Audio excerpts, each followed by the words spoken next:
welcome to today's meeting of Democrats of Greater Tucson. My name is Larry Bodine.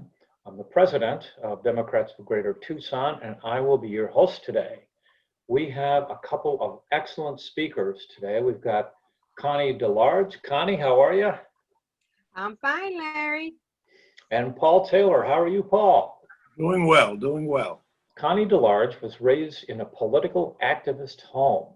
Her parents participated in the Nashville sit-ins in 1960. In 2006, she helped form the African American Democratic Caucus in Arizona. And she's going to discuss the origins of the caucus, what the caucus does, and reaching out to people of color. Paul Taylor is chair of the Pima County Democratic Party African American Caucus. Paul has a terrific career in construction technology. He started his own company and ran that with a partner for 15 years, and then he was a manager for 7 years with 3 different companies. And with that, I invite Connie and Paul to lead us in discussion. Floor is yours. Oh, thank you, Larry. So good afternoon, everyone. So as Larry has said, I will give you a brief history on the origins of how the African American Caucus originated. And I'm going to take you back to 2005 when I was selected to become a state committee member here in Arizona. The state committee meeting was January 2006 at the Westin Hotel, downtown Phoenix.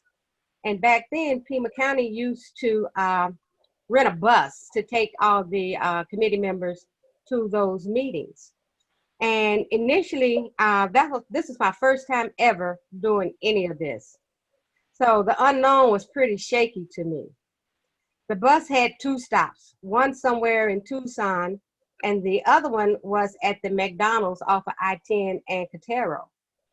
So when I got on the bus, I was greeted by Betty Liggins. Wow. On the ride to Phoenix, Betty suggested that I hang with her. Wow. I had no problem doing since I didn't know what to expect anyway.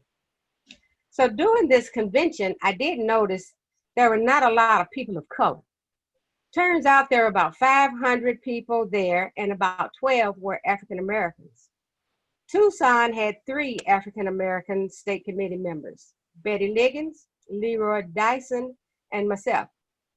There was also Sandra Kennedy, Harold Holmes, Michael Williams, and a few others from the Phoenix and elsewhere.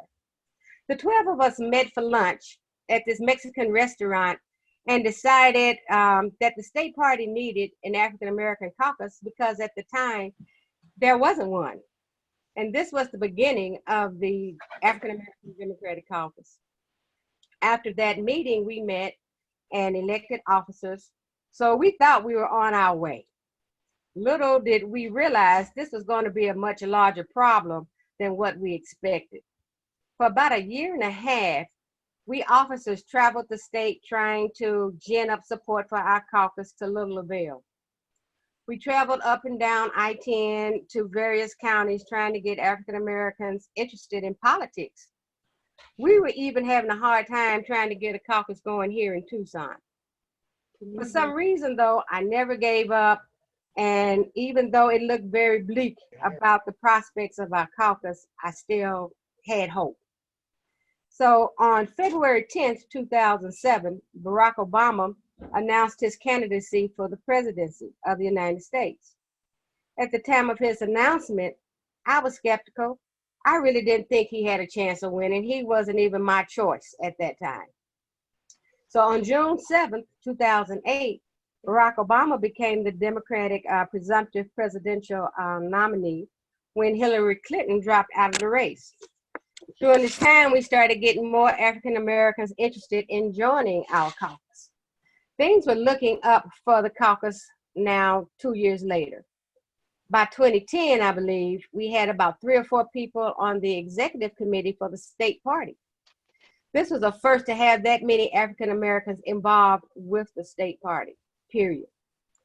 The caucus was now a hot commodity. Tucson finally got an active caucus and things were now looking up. However, over time, things started to slow down again. Tucson Caucus was starting to have its problems. So I was then approached by Barbara Tillman and Don Jorgensen to restart the Tucson Caucus. Initially, I was skeptical because I had never done anything like this before, being a chair of a caucus. I did agree and will give credit to Barbara Tillman for holding my hand and guiding me through this process. I could not have done it without her leadership and knowledge. To this day, Barbara is still a member. So last year, the state party made changes to clubs and caucuses. Kiana Dickinson was the chair of the African American Democratic Caucus at the time, and due to the new rule changes, she had to step down. Kiana asked me if I would be interested in replacing her, and again, I was hesitant, but I did it for the good of the caucus. At this point, I needed a replacement for the Tucson Caucus, wherein I spoke to Paul Taylor to see if he would be interested, since he was my first vice chair to take my place. So Paul did say yes. So I am now faced with a whole new host of challenges due to COVID. I am committed now to see that we have chapters throughout the state of Arizona. I'm in the process of having chapters in Coolidge, Maricopa City, and Phoenix. I have reached out to people in these regions to start this process. Another goal that I want to see happen next year is to have a chapter in Yuma. Now that's going to be a tough one. But if not for COVID, I would have been in Yuma and other counties to get these chapters started. The mission statement of our caucus is to promote voter registration and voting, especially in the African American community, and to inform candidates and voters about issues of concern to African Americans. We are also committed to see more African American candidates throughout the state. As of today, we have 20 African Americans running for office in this upcoming November general election. Lastly, I have been involved with politics for over 19 years. During this time, I have heard many African Americans say to me, including my mother, that they don't vote during some of the primaries because they do not know who the candidates are. I have a problem with this. For the last 5 years, the African American Caucus has teamed up with the Interdenominational Ministers of Alliance, also known as IMA, to bring candidate forms to Tucson every May, with attendance running somewhere around 100 or so people. But this year, due to COVID, we had to have our candidate form virtually, and I'm pleased to say that we had over 700 people to tune in. So I am thankful and hopeful we are making a difference. And on another note, I was appointed corresponding secretary for Pima County Democratic Party when Martin McCall passed away. And once again, I was tasked to do a job that I had no knowledge of. Everyone at headquarters were very helpful in helping me, since Martin pretty much kept everything in his head and he didn't write anything down really. And so anyway, because I'm a fast learner, it was kind of a little hectic in the beginning, but I eventually got a hang of things. I've been doing that work for the last almost 4 years. So my term will expire at the end of this year, and I am planning on running again for this position. So Paul, I am now turning this over to you. And I'll start in the late 60s after Martin Luther King was killed. For those of you who have good in history and geography, I was working in Albany, and I live in White Plains, about 90 miles apart. So I was out away all weeks, came home on weekends. The weekends that we came home, 3 or 4 families, the men in those families got together every night, Friday night, Saturday night, and Sunday night, to patrol our area, our kids, again, with our local police, just to keep them out of trouble. That's the first part. That's the first time that it really came up that there is a difference. There is a different way people react to one another. All right, we got through that pretty easy.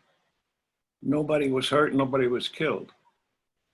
Later on in the 80s, I was challenged to run for a small office, a little office called it was superintendent, not superintendent. We were commissioners, fire commissioner.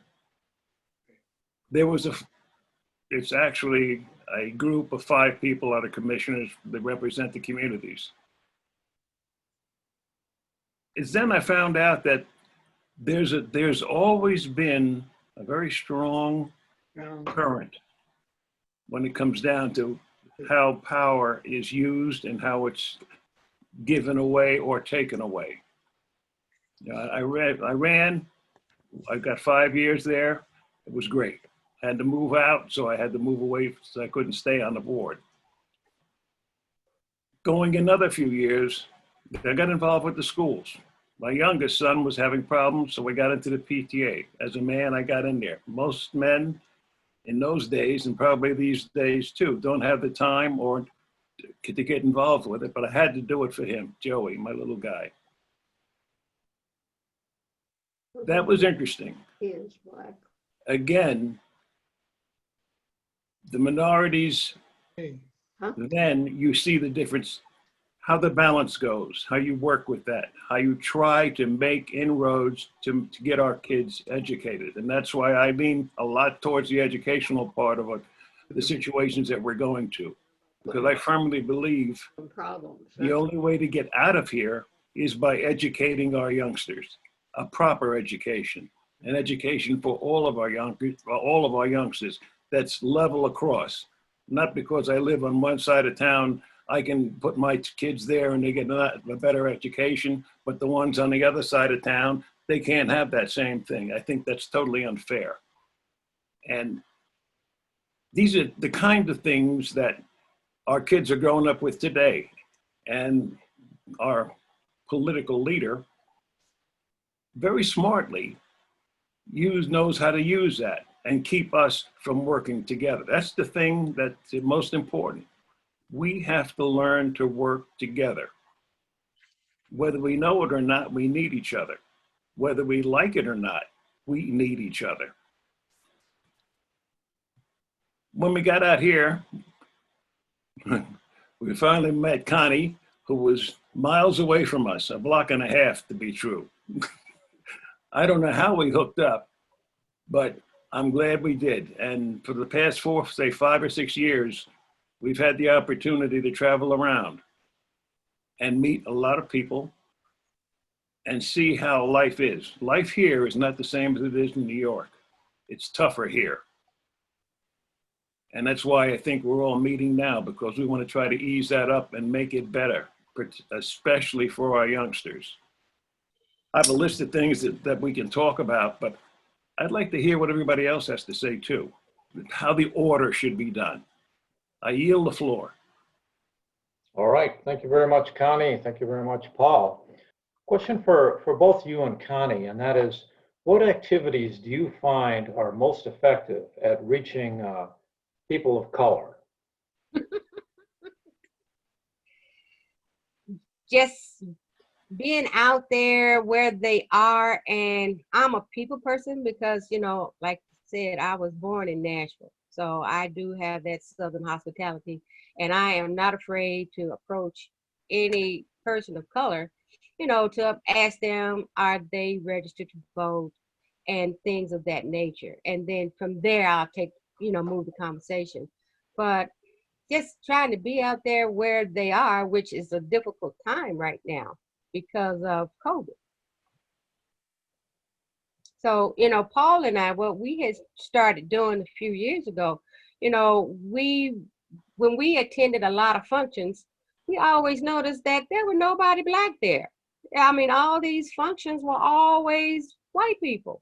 So Paul and I and Carol, we had said amongst ourselves that we're going to start attending a lot of these functions, just to show people that there are some African Americans that do care and are interested in politics.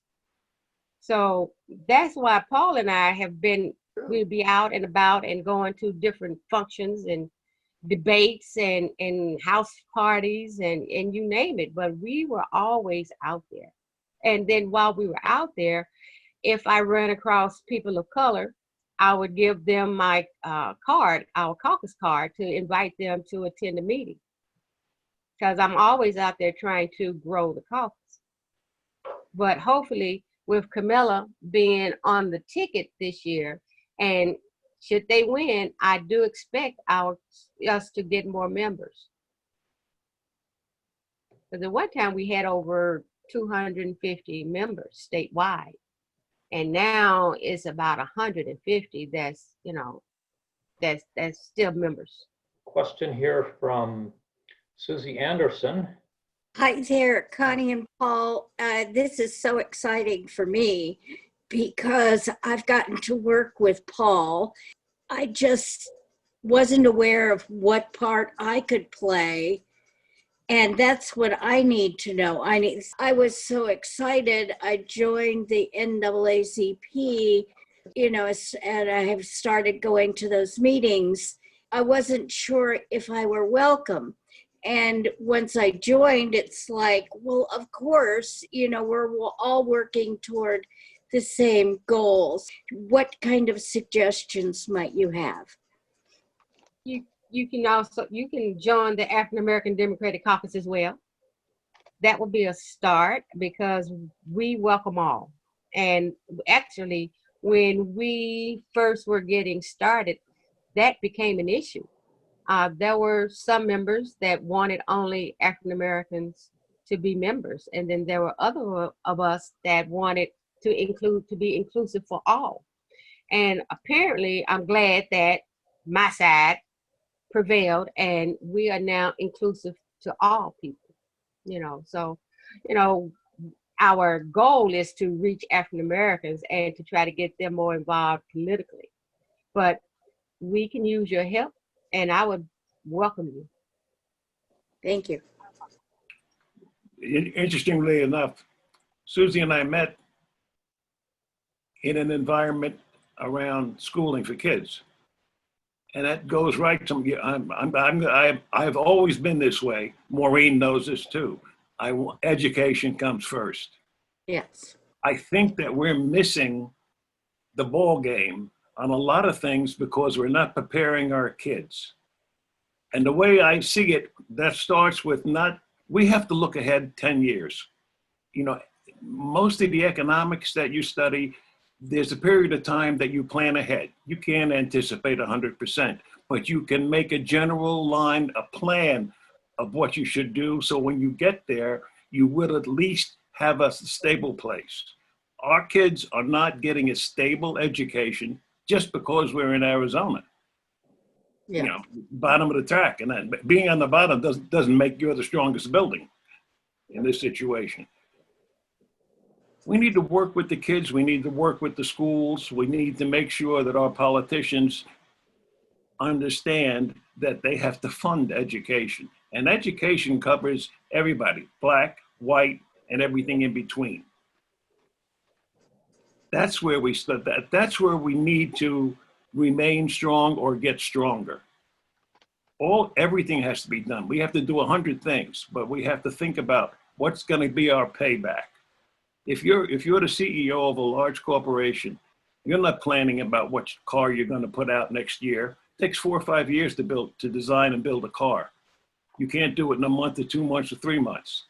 Well, you don't educate a child without thinking, what am I educating that child for? How can he not make the mistakes that we made in allowing Trump to get elected?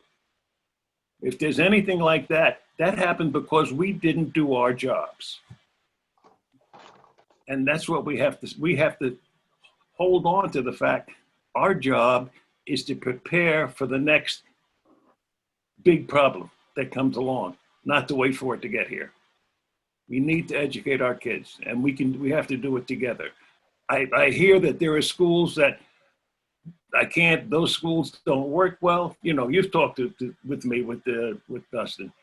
Yeah. Some schools have all the goods, some schools don't. How the heck can that be that way in this world? It's time.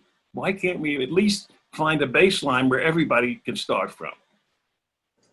So I can also tell you, in Trump's America, myself, I personally don't feel safe. You know, right now, Trump is ginning up his people to be biased toward people of color. And let me tell you, just driving down the street in my car, I get leery even when a policeman gets behind me. You know, I have issues with the police, even just driving behind me. And that I'm a little leery about that. And I tend to turn off because I don't like them being behind me because I don't know what they're thinking or what could possibly go wrong. And, you know, it shouldn't be like that in America. But Trump has done some things to this country that we just really have to stick together and get rid of this man. Absolutely right. Totally with you. Our next question is from Bets Putnam Hidalgo. Bets, would you please unmute yourself and go ahead and ask your question? Okay. This is a question that I'm going to ask you about your community, but I totally understand that it applies just as well to me and my community. So I need your answer for that reason. I heard during the primaries that younger African Americans supported Bernie, while older and more conservative African Americans supported Biden. So what are the Biden supporters doing to encourage the Bernie supporters to stay in the game? In Well, the electoral game, I should say. I can give you a question answer to that, Bets. My daughter, who's 31, she was a Bernie bro. And me and my husband, we were Biden people, you know. So we had some very interesting conversations in my household, you know, but she is now on the program to vote for Biden because she knows how important voting is. And most Bernie people, they will do the right thing. You're going to have some hardcore people that will probably not vote or sit things out. But for the most part, the young African-American Bernie people, they're going to vote for Biden. I really don't have no thoughts about that. Okay. Patrick, Thanks. maybe even Paul. Bets, let me jump in there with you and Right. say hi. It's good to see you. Good to see you too, Paul. The, You meant you're going right back to the basic theme that leads to education again. two definitely are. Why would children or young adults not be able to just figure out what's the best way of doing a thing? Maybe it goes to some training. It also goes back to how they were trained in their own homes. Vote for Trump. And that's not just the black kids, it's all the kids. Probably vote for Whatever they hear at home, that's probably the path they'll take for a while. So They'll probably vote for the people have to really get hit in the face straight, hard, very hard. When I see these kids running up and down with the Confederate flag in the back of the pickup, and I've been on the road with this kind of stuff, you don't really feel comfortable. Even 10 to 15 years ago, my son and I were going back and forth country. We had decided that we're going to live out here, but we're going to feed the East Coast. Well, we bought a truck, put on hundreds of thousands of miles, and decided that perhaps we had to better park it for a while. But we were able to see the differences from one state to another. The way the trees, I've been stopped on the road for nothing. Absolutely nothing. They stop you, they go through your truck, they look for a cracked bulb. black kids. You know, meantime, you've got thousands of dollars invested in what you're hauling. You feel like you've got to shrug. You've got to fight this. You can't give it up. And you fight by making an example. That's the best thing we can do, is be an example of what we don't want our kids to be. And that's educate them for one. And that's again, a prime thing that we need, the education. The level, total education, not one that's going left or going right. We want one that's going right straight through. I would like to say I agree with Paul on the education, on the end where we need to educate African Americans on who our candidates are, because a lot of times, especially during the primaries, even maybe during the general, they will be like, "Hey, I don't know who these people are," and they won't vote, or they might just vote for the president, but they won't vote down ballot because they don't know who the Corporation Commission candidates are. That's just nothing that they're interested in. And that's where I feel as a caucus, we need to start educating our people on down ballot voting and that's who the candidates are that's running on the Democratic ticket. We have a question from Angie Zukowski. I'm in Green Valley, and I moved here about 7 years ago from the Chicago Evanston area. And I wanted to ask both panelists. I find that, it seems the African American population in Tucson and in Arizona is the minority of the minorities. That there's a larger Hispanic and also Native American population, or at least that's what it has come across to me. I have reconnected in the last few months to my church in Evanston because they were very big in the Black Lives Matter movement. And since the shooting of Jacob Blake, who grew up in Evanston, even more so. And I wanted to know, is there a Black Lives Matter movement in the Tucson area? Are there people involved? Yes, there is a local Black Lives Matter here in Tucson. And so Black Lives Matter, they have their own agenda from what we as a African American caucus is trying to do. But yeah, there is a Black Lives Matter movement here. And they have been in existence, I think, probably about for the last 5 or 6 years. Okay. Okay. And as far as joining your caucus, because I am a state rep, where would I go, or how does that, if I wanted to help out that way? You know what? You can shoot me an email. You can get my email address from Larry, and then I can send you a form. Okay. And do you have monthly meetings online now too? Right now, the Tucson started having their monthly meetings back, around May, due to COVID. We are a little older, so we weren't really that familiar with Zoom. And so once we got familiar with Zoom, we started resuming meetings. So we intertwine our state committee meetings are 3 times a year when they have the state. Right, I go to those, yes. So now we're trying to, they have the Tucson meetings monthly, and then when it's time to have a state caucus meeting, they are joined together. So like our next Tucson State Committee meeting is going to be Saturday, Saturday, September 19th. Oh, okay. And we're going to have Adrian Fontes, Maricopa County Recorder. We're going to have Leila Brodsky or someone from her department. She's in the voter protection. And then we're also going to have Mahogany Cherry. She is the constable up there in Phoenix. And I would like for her to discuss the evictions that's happening. That I thought that there was a moratorium on these evictions, and apparently there aren't. They're still evicting people during this pandemic. So I wanted Mahogany to kind of talk about her job and what people can and cannot do to help themselves if they find themselves in a situation where they might be in need of being evicted. And does the caucus have a Facebook page also to find out information? Okay, good. There is a Pima County Democratic Facebook page. We have a question from Christina and Steve Early. Hi, thanks Connie and Paul for being here.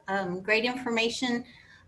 Question for you. I work with an organization that works with UN refugees that are settled here in the Tucson area called Ishkashita Refugee Network. The organization's been around for so long now that we have refugees that have actually started being able to get their citizenship, which is real exciting. And they have children that are going to school as Americans. Do you have any kind of reach out to, community reach out to the refugee community for your caucus? Because one of the things that so many refugees suffer from is social isolation. And that's a great question. I've been trying to do an outreach to them, but then I didn't really have any contact person to do that with. So although I would like to do that, and that sounds wonderful. And if you can get with me, I would love to get some information as to how we can accomplish that. All right, we have Randy Dorman on the line. She has a question for you, our former candidate for mayor. Randy, go ahead and ask your question. Thank you. First, it is so wonderful to see you both. I am seeing you on the campaign trail, and thanks so much for speaking with us today. I have a question. This is really a unique moment in time with there was Black Lives Matter and police reform. And I understand that the Black community is monolithic, but as someone who tries to be an ally, I'm unsure about which leadership to best partner and support here in Tucson. So I'd really love some of your thoughts on it as well. What do you see as the best path towards the change that we want to see? Paul, I totally understand education is truly, but in addition, what else can we do? Are the protests effective? From where you sit, how can we best be activated? Me personally, I think they should. The protests are good in one sense, but then in another sense, they aren't. And I think the protests could end up hurting us more than helping. At one point in time, when it started and we needed those protests, it was great. But now I think we've got agitators that's pretending to be protesters, that's really trying to hurt our cause and trying to give Trump something to talk about and to scare the suburban women. And that's where, I'm all for the protests, don't get me wrong, but I really think there are now people that are getting involved that are more agitators and trying to make us look bad than trying to, just hurt our cause. All right, Paul, go ahead. That's a very good question. And there's a lot of good answers to it. But we can go back in history and see, starting back in the 60s, when the protests were very tough, because nobody was used to Black people protesting, they were people being shot, they were police intermingling. It was a whole nasty situation. I remember talking to my wife saying, I don't want to protest like that. And if you go in history, and I'll tell you, anybody remember the date, 1776 or something like that? Before I was born. Sure. Wasn't that a Tea Party in Boston? The Boston Tea Party, I think, was actually a year before that. But yes. Yeah, but what I'm getting at, this is the same thing. This sounds like we're saying, gee, I don't know what this protest. Right. All we'd have to do is go back in history and see the process begets the fixing, the taking care of, the elimination of a problem. People protest because you're not listening. Once we start to listen and go in a direction, the protest becomes a workable situation for the better. It's just not, it seems to be natural. And that's why I fall back on that. That's history, and it works. So is the caucus organizing any Tea protests? Party? No, we're not. No. And so I which think it's group- politics. Huh? Which group should we really ally ourselves with? If you want to protest, If we want to affect change, what do you see as the best actions that we can take and the groups that need the most support? May Go I? ahead. go ahead, Paul. The best action is the action why we're here today. We have to put people, we have to elect people to positions where they will represent what we want to change. That's what it all comes down to. We can do all the talking and protesting, but if we don't put people in position to change the laws, to change some of the folks we have in Phoenix, I'm not even talking about Washington. I'm talking about local stuff.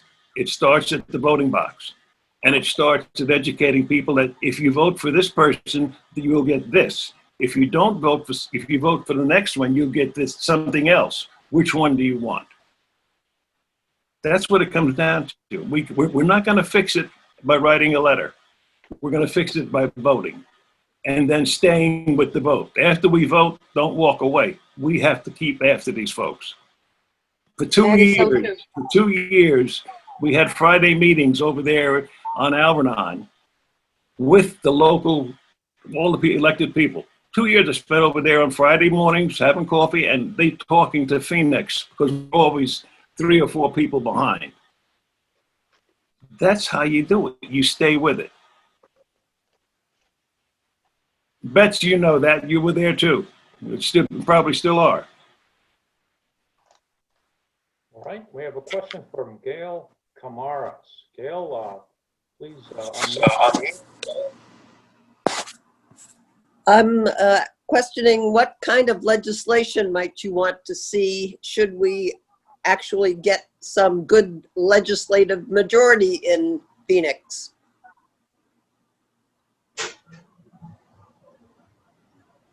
I would like to see, of course, them to give money funding the schools here. You know, our schools need money, and that's what I would like to see. One of the things that I would like to see. There's just a lot far as what we need in this state. You know, we need to bring this state up from being 49th to somewhere in the middle and stop being at the bottom. And right now, all our legislature, they seem to be intent on keeping us last. Legislature #1. So we need to start we need to start getting people in the state legislature, and we need to educate our voters. I'm a phone banker, and I just did the primary, and it seemed like people were more willing to talk to me in this election, but they were so uneducated about the candidates. I spent my time educating anyone who wanted to talk. They just don't educate themselves. They don't, I would tell them, look, just Google their name and you'll get their website and learn about them, but they won't do that. So we really need to concentrate on educating the voter. But I think getting people into the state legislature, we're 2 legislators away from being the majority. And it was a long climb, but we're getting there. We just have to keep pushing. Like you said, Paul, we have to stay involved. And by the way, hello to my fellow caucus members. You're 100% right. But we don't have to necessarily go to Phoenix. We can start in Tucson. You know, there's things that need to be done here. We have a very important legal thing going on with our mayors and sheriffs and things that nobody's talking about. But that's a critical position with the police and the sheriff's. We all read the paper. We all see every day that somebody is getting something not well is happening too often. And it has been happening time after time after time, day after day. You go through the paper, somebody's getting beat up, somebody shooting a cop. There's a problem here. Why do we have those problems? I believe that, we started something in the political side of it. Let's put oil on his head. Excuse me? Pickle. All right. Yeah. What I'm saying is we ought to look at how we can take away the problems of feeling not safe to drive. Connie mentioned it before. People worry about being stopped and getting in trouble now. It's too bad that we have to even go that way, especially the women. I hate to see that happen. But what we need to do is see if there's a problem there, let's look at it. And the problem is not taking money away. The problem is not firing a cop. The problem is there the skeleton? Is the skeleton correct? Do the people that are running the police department in the city and the sheriff department, their job is to protect people, not to scare the heck out of them, not to run them out of town, and not to be political. And we know that, I know the sheriff's department is political as heck. I mean, we all know that. We don't need that. We need somebody to protect us. We have to find out how to do that. We have to figure out that there's a problem there. We have to address, look it straight in the eye and say there's a problem. If we have to go to the mayor to do that, and she might need some help, then we ought to do that. Politically, I think we started doing that. In the last meeting we had, or meeting before last, there was a proposition put up to start looking into the police department, and several pages of interesting data that we should look at. I don't know, I haven't seen it in the paper or anything, but it is there. And if you want to look at it, I'm sure if we go to the Democratic Information Center, you can read it. That's what we should look at. All right, thank you, Paul.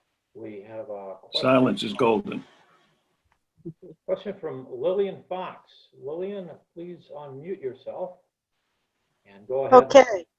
Is this okay? Yes. Okay. I agree. I think it's really hard to be an educated, informed voter because the newspaper doesn't really cover things in the depth you need in order to understand what's going on. I highly recommend watching the live streaming of city council offices. Subscribe to the newsletters for the various city councilmen. You will find out who's really doing what. Having a D in front of your name does not make you a good person. Same for the TOSD school board. If you're unhappy with the school board, those meetings are live streamed twice a month. Watch them and you will know who you want to vote for and who you want the heck off the school board.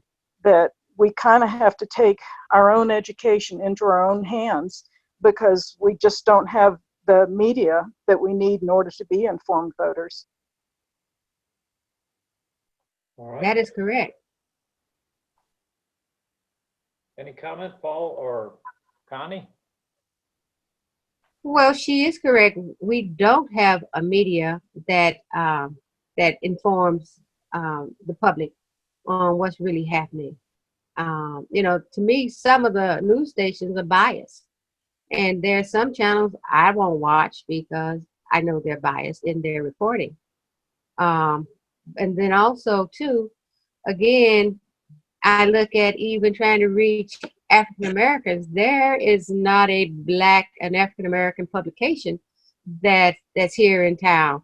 They have one in Phoenix, but Tucson doesn't have a newspaper that that Black people can get that information from. Unfortunately, from when I talk to people, I find out that people don't like to read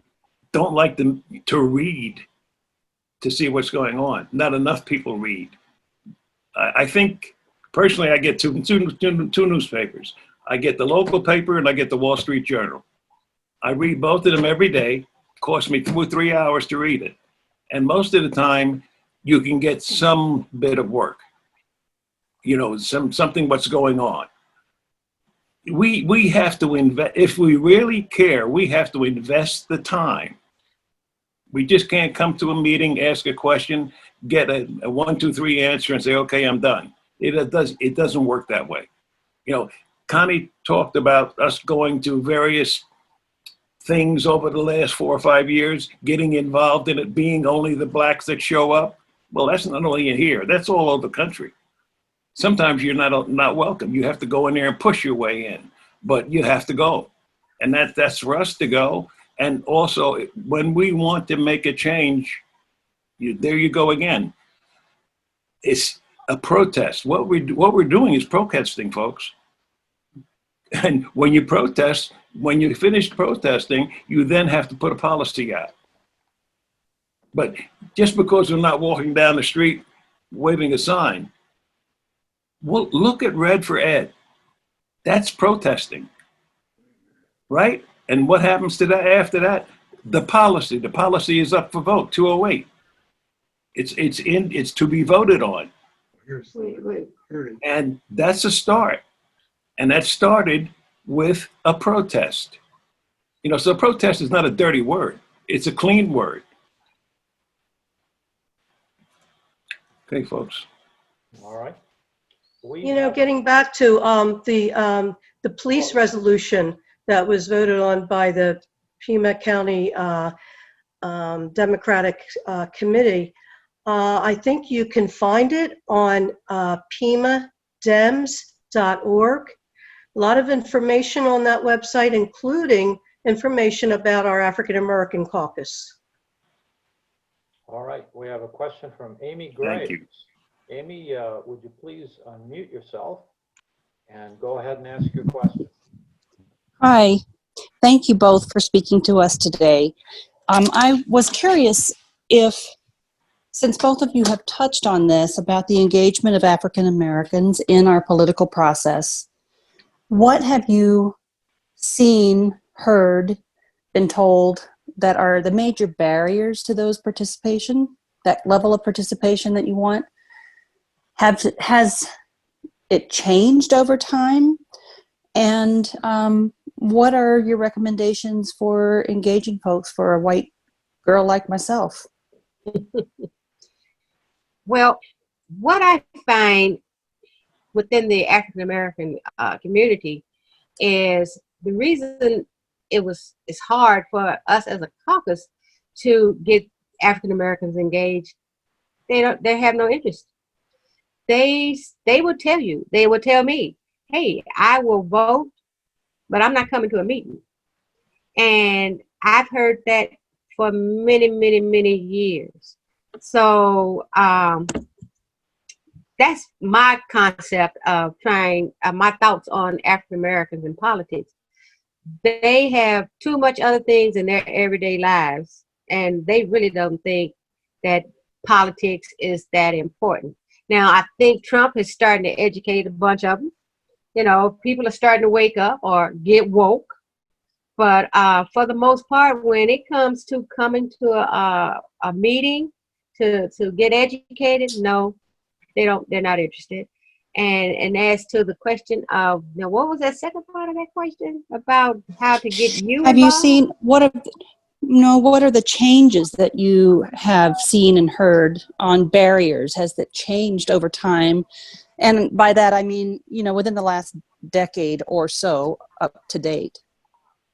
No, the only changes that I've seen right now is Trump. Trump has really been good for us. You know, African Americans are seeing how Trump cares about us. He don't. And it's on TV every day how he's always trying to stir some racial pot. And guess what? We get it and we see it. And you can best believe there's going to be a large turnout of African American voters come November. But as far as any changes, only change that I've seen right now is Trump. I'll come in after you on this. In fact, you and I had a conversation on this a couple of days ago.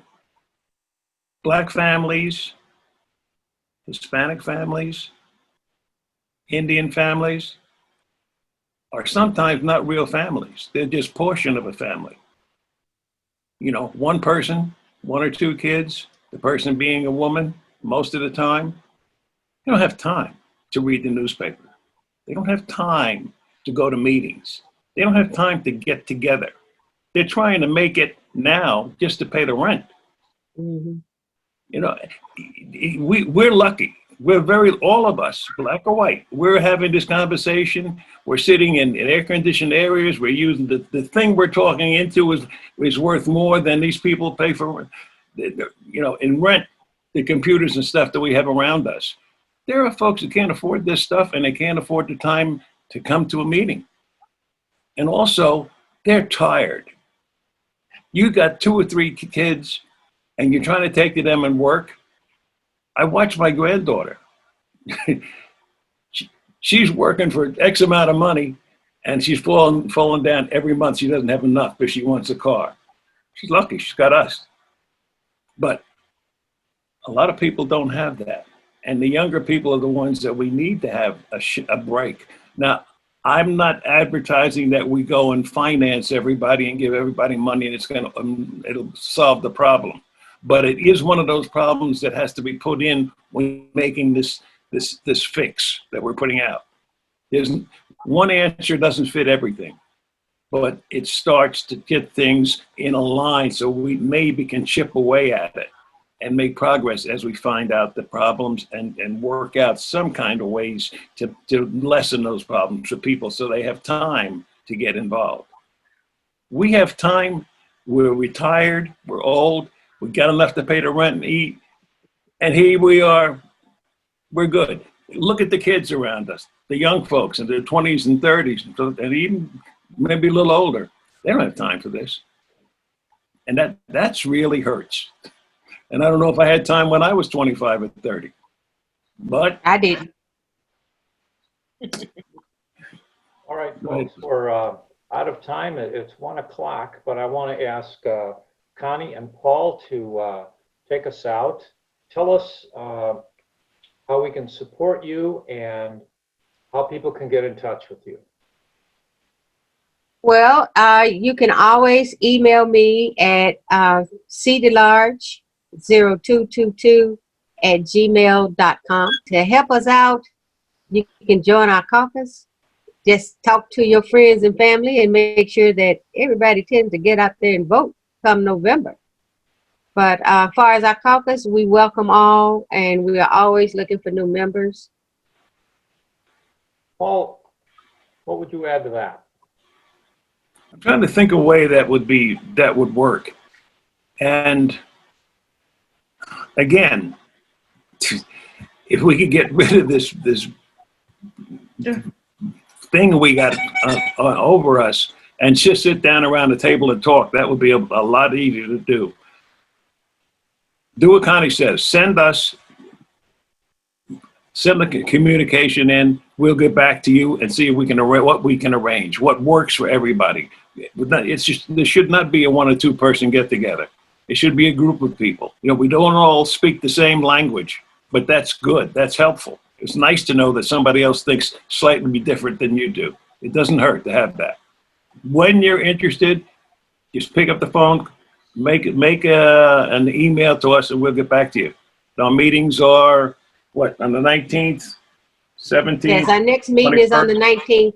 So if anyone is interested in joining us on that September 19th, it's at 10 o'clock in the morning Zoom conference, email me and I will send you the link to join us. It is cdelarge, DELARGE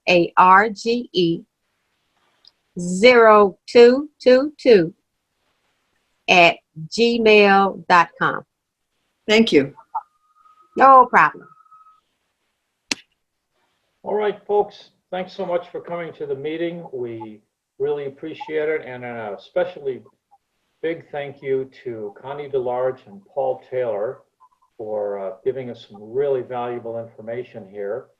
And with that, I'm going to close the meeting, and I want to encourage all of you to have a voting plan.